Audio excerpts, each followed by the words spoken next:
Vasia gimė 1945 metais Odesoje, ypatingai garsių recidivistų šeimoje.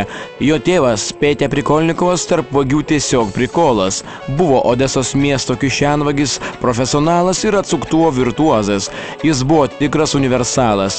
Kišenvagio virtuozo sugebėjimai, tokie kaip vagystės iš gulinčių, miegančių, prisigėrusių, jam buvo vieni juokai. Jis buvo tikras klasikas. Atimti pinigus ar ledų porciją iš vaiko jam buvo tas pats, kas išdurti akį antilopiai. Jo motina Zofija Galina Prikolnikova buvo samagono karalienė. Jau nuo pačios kūdikystės Vasia užmezgė glaudų ryšį su ginklais, bet labiau pasižymėjo ramaus ir mandagaus berniuko charakterio bruožai. Mokyklos metais lankė jaunųjų ūkininkų būrelį, metė. Taip pat lankė chorą, bet už norą dainuoti pirmuoju balsu išmetė. Kitų laisvų laikų jis laiką leisdavo su savo meile Ksiuša. Kadangi necivilizuotame kaimelyje degtukai buvo naujiena, tai Vasia jie padarė gilų įspūdį. Sudegus paskutiniai mokyklai Odesoje, Vasia šoko į kareiviškus batus ir buvo paskirtas tarnauti mašinisto padėjėjų atominėje povandeninėje valtyje.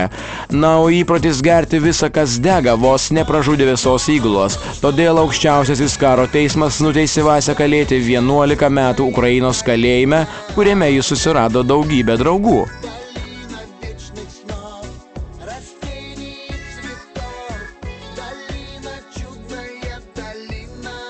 Dėl amnestijos paleistas iš kalėjimo, Vasia už paskutinius pinigus įsėdo ne į tą traukinį ir atvažiavo į Lietuvą, kurie susitiko dabartinį savo draugą baroną von Paršelį, pas kurį paskutiniu metu jis ir svečiuojasi.